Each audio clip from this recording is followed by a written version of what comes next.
Hello दोस्तों, मैं दानिश अंसारी स्वागत करता हूं आपका हमारे और आपके यूट्यूब चैनल यानिस एकेडमी में।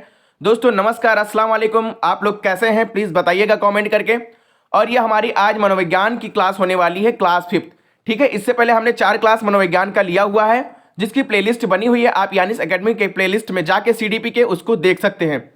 ये हमारी क्लास यूपी टेट के लिए, रीट के लिए, सी टेट के लिए, एस टेट के लिए, MP टेट के लिए या भी कोई भी टेट आप दे रहे हैं तो उसके लिए आपको लाभदायक होने वाली है। आज हम मनोविज्ञान में विलियम वुंट के बारे में जानेंगे और एक मनोवैज्ञानिक है विलियम जेम्स। इन दोनों के बारे में आज हम अध्ययन करेंगे। लास्ट में हम एक रिचर्डसन सीयर्स नाम के भी एक मनोवैज्ञानिक हैं, उनके बारे में भी थोड़ी बहुत बातें करेंगे। दोस्तों शुरू करते हैं आज की हम क्लास। इसमें हमारा पहला टॉपिक है विलियम वुंट। तो विलियम वुंट कौन थे? विलियम वुंट एक मनोवैज्ञानिक थे जो कहाँ के निवासी थे? वो जर्मनी के निवासी थे। ठीक है, कहाँ के निवासी थे? वो जर्मनी के निवासी थे। और ये क्या थे? ये संरचनावाद के जनक थे। जो विलियम वुंट है वो संरचनावाद के जनक हैं। ठीक।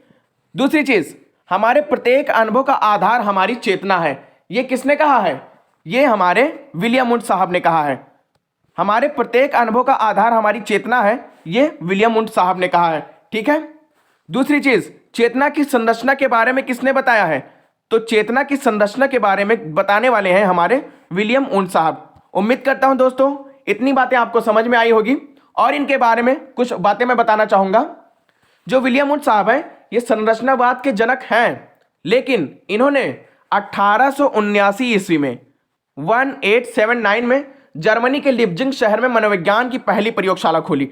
ठीक है, मनोविज्ञान की पहली प्रयोगशाला किसने खोला है? तो मनोविज्ञान की पहली प्रयोगशाला खोलने का श्रेय किसको जाता है? विलियम वुंट साहब को जाता है। ठीक है, उम्मीद करता हूं दोस्तों समझ में आया होगा ये टॉपिक। और देखिए, इनको प्रयोगात्मक विधि के जनक भी कहा जाता है। ठीक, जो विलियम वुंट साहब हैं इनको प्रयोगात्मक विधि के जनक कहा जाता है। और एक चीज इनके बारे में एक चीज और आता है कि अंतर्दर्शन विधि के जनक कौन है।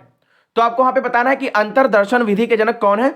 तो विलियम वुंट साहब है। कौन है? विलियम वुंट साहब हमारे अंतर्दर्शन विधि के जनक हैं। इसमें मेन चीज क्या है आपका? ये लाइन कि 1879 में जर्मनी के लिप्जिंग शहर में, ये आप डेट याद रखिएगा, सन याद रखिएगा कि 1879 में जर्मनी के लिप्जिंग शहर में मनोविज्ञान की पहली प्रयोगशाला किसने खोली? तो वहां पे विलियम वुंट साहब ने खोला। ठीक है, उम्मीद करता हूं दोस्तों समझ में आया होगा। और एक चीज, इनकी एक पुस्तक थी जिसका नाम है द प्रिंसिपल ऑफ साइकोलॉजी। ठीक है, किसने दिया? द प्रिंसिपल ऑफ साइकोलॉजी किसने दिया? तो ये विलियम वुंट साहब ने दिया है। ठीक है, इनके बुक का नाम आप यहां पे नोट कर लीजिएगा। देखिए, द प्रिंसिपल ऑफ साइकोलॉजी, ये आप इसको नोट करिएगा क्योंकि यहां से क्वेश्चन आपको आते रहता है। ठीक है। दूसरी चीज, अब हम जानेंगे विलियम जेम्स कौन थे। तो विलियम जेम्स कौन थे इनके बारे में हम यहां पे अध्ययन करेंगे। विलियम जेम्स एक अमेरिकी मनोवैज्ञानिक थे। कौन थे? अमेरिकी मनोवैज्ञानिक थे। कहां के रहने वाले थे विलियम जेम्स? ये अमेरिका के रहने वाले थे। इनको मनोविज्ञान का जनक कहा जाता है। किसको? विलियम जेम्स को। विलियम जेम्स को मनोविज्ञान का जनक कहा जाता है। ठीक है। दूसरी चीज, प्रकारवाद के जनक कौन है? तो प्रकारवाद के जनक हमारे कौन है? ये विलियम जेम्स साहब हैं। दूसरी चीज, चेतना के धारा प्रवाह की संकल्पना किसने दी? तो चेतना के धारा प्रवाह की संकल्पना देने वाले व्यक्ति विलियम जेम्स साहब हैं। ठीक है, देखिए एक बार इनके बारे में और जान लेते हैं विलियम जेम्स के बारे में। देखिए, ये अमेरिकी मनोवैज्ञानिक थे। ठीक, इसके साथ साथ मनोविज्ञान का जनक किसको कहा जाता है? तो मनोविज्ञान का सबसे इंपॉर्टेंट चीज यहां पे कि मनोविज्ञान का जनक विलियम जेम्स साहब को कहा जाता है। दूसरा चीज, प्रकारवाद के जनक कौन है? तो प्रकारवाद के जनक कौन है? ये विलियम जेम्स साहब हैं। चेतना के धारा प्रवाह की संकल्पना किसने दी? तो चेतना के धारा प्रवाह की संकल्पना किसने दिया है? तो विलियम जेम्स साहब ने किया है। दूसरी चीज, आप इसके साथ देखिए, द प्रिंसिपल ऑफ साइकोलॉजी के लेखक, सॉरी ये बुक इनकी है, विलियम जेम्स साहब की है, मैंने विलियम वुंट वाले में बता दिया आपको। द प्रिंसिपल ऑफ साइकोलॉजी जो पुस्तक है इसके लेखक कौन है? तो इसके लेखक हमारे कौन है? विलियम जेम्स साहब हैं। ठीक, इन्होंने 1890 में कैम्ब्रिज में मनोविज्ञान की दूसरी प्रयोगशाला खोली। ठीक, ये जो थे कौन? जो विलियम जेम्स साहब हैं, ये दूसरी प्रयोगशाला खोली। पहली प्रयोगशाला किसने खोला? विलियम वुंट ने खोला। कब खोला? 1879 में पहली प्रयोगशाला खुली। ठीक है। वहीं पे दूसरी प्रयोगशाला किसने खोला? तो दूसरी प्रयोगशाला विलियम जेम्स ने 1890 ईस्वी में कैम्ब्रिज में मनोविज्ञान की दूसरी प्रयोगशाला खोली। ठीक, विलियम जेम्स साहब ने सिद्धांत दिया, उनके सिद्धांत को हम जेम्स लैंग सिद्धांत के नाम से भी जानते हैं। एक सिद्धांत ये भी इन्होंने दिया है, इसको आप नोट करिएगा। दूसरी चीज, इन्होंने कहा चेतना नहीं बल्कि चेतना के कार्यों पर अध्ययन होगा। यानी जो विलियम जेम्स साहब हैं, उन्होंने कहा कि चेतना के कार्यों का अध्ययन हम करेंगे। कौन, किसने कहा? ये विलियम जेम्स साहब ने कहा। ठीक है। दूसरी चीज, जो हमारे विलियम उंट थे, विलियम उंट ने सिर्फ और सिर्फ किस पे फोकस किया? चेतना पे। उन्होंने चेतना का अध्ययन किया। किसका अध्ययन किया? चेतना का अध्ययन किया। बहुत ही बारीक चीज है, आप इसको नोट करिएगा। जो विलियम उंट साहब थे, उन्होंने चेतना का अध्ययन किया, और जो हमारे विलियम जेम्स साहब हैं, उन्होंने कहा कि चेतना दिखाई ही नहीं देती है तो उसका अध्ययन करना निरर्थक है। चेतना यानी हमारे जो मन में है, हमारे अंदर है, उसका अध्ययन किसने किया? तो चेतना का विज्ञान किसने कहा? विलियम उंट ने कहा साइकोलॉजी को, और उन्होंने चेतना पे ज्यादा फोकस किया। उसके बाद हमारे आते हैं विलियम जेम्स साहब। तो विलियम जेम्स साहब कहते हैं कि ये चेतना जब दिखाई ही नहीं देती है तो उसका अध्ययन एकदम निरर्थक है। तो जब चेतना नहीं दिखाई देती है तो आज से हम क्या? चेतना के कार्यों का अध्ययन करेंगे। किसका? चेतना के कार्यों का अध्ययन करेंगे। चेतना का अध्ययन किसने किया? विलियम उंट साहब ने। चेतना के कार्यों का अध्ययन किसने किया? विलियम जेम्स साहब ने। ठीक है। पहली प्रयोगशाला किसने खोली? तो विलियम उंट ने खोला। कब? 1879 में पहली प्रयोगशाला खुली। उसके बाद दूसरी प्रयोगशाला कब खुली? दूसरी प्रयोगशाला 1890 ईस्वी में खुलती है। कौन खोलता है? ये विलियम जेम्स साहब खोलते हैं। कहां खोलते हैं? कैम्ब्रिज में खोलते हैं। ठीक है।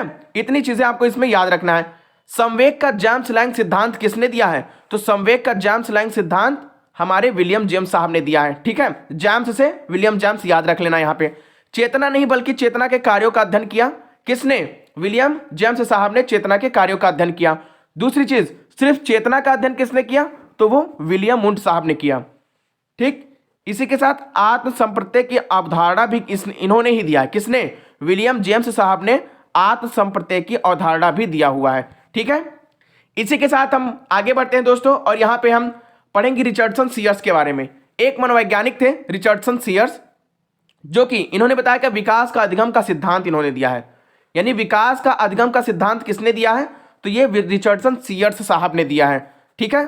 सीयर्स ने मानते थे कि विकास और अधिगम में धनात्मक संबंध है। ठीक है। ये इनका एक कथन था कि सीयर्स मानते थे कि विकास और अधिगम में धनात्मक संबंध है। ये किसने कहा है? तो इस रिचर्डसन सीयर्स महोदय ने कहा है। ठीक है। इसके साथ अर्थात अगर अधिगम जहां पर अधिक होगा वहां पर विकास भी अधिक होगा। देखिए, इन्होंने कहा है विकास और अधिगम में, किसने? रिचर्डसन सीयर्स ने कहा है कि जो अधिगम हमारा है, अधिगम और विकास, इनमें किस चीज का संबंध है? इसमें धनात्मक संबंध है। कौन सा संबंध है? धनात्मक संबंध है। ठीक। और इन्होंने कहा कि जहां पर अधिगम अधिक होगा, यानी जहां पर अधिगम जो हमारा है वो अधिक होगा, ज्यादा होगा, वहां पर हमारा जो विकास है वो भी ज्यादा होगा। कुल मिला के इनका कहना था कि विकास के लिए अधिगम का होना बहुत ज्यादा जरूरी है। जितना ज्यादा आपको विकास करना है उतना ज्यादा आपको क्या करना पड़ेगा? अधिगम करना पड़ेगा। अधिगम मतलब होता है लर्निंग। ठीक है। अधिगम का जब हम चैप्टर डिस्कस करेंगे तो उसके बारे में हम अधिगम के बारे में डिटेल से जानेंगे। तो दोस्तों यहीं पे आज की हमारी क्लास ये खत्म होती है। अगर आपको सेशन पसंद आ रहा है तो प्लीज लाइक करिए, शेयर करिए और कमेंट करिए। और प्लीज आप कमेंट करके बताइए कि हमारी क्लास आपको पसंद आ रही है कि नहीं, आपको किस टॉपिक पे और क्लास चाहिए उसके बारे में कमेंट करिए। और आप अपने यूट्यूब चैनल यानिस एकेडमी को सब्सक्राइब करिए दोस्तों, सब्सक्राइब जरूर करिएगा ताकि आपको हमारी पूरी क्लास मिलती रहे। तो दोस्तों इसी के साथ हम हमारी वीडियोस को यहीं पे खत्म करते हैं। तब तक के लिए आप अपना ख्याल रखिएगा और देखते रहिए यानिस एकेडमी। अपना ख्याल रखिए, अच्छे से अपनी तैयारी करिए। जय हिंद दोस्तों, नमस्कार, अस्सलाम वालेकुम।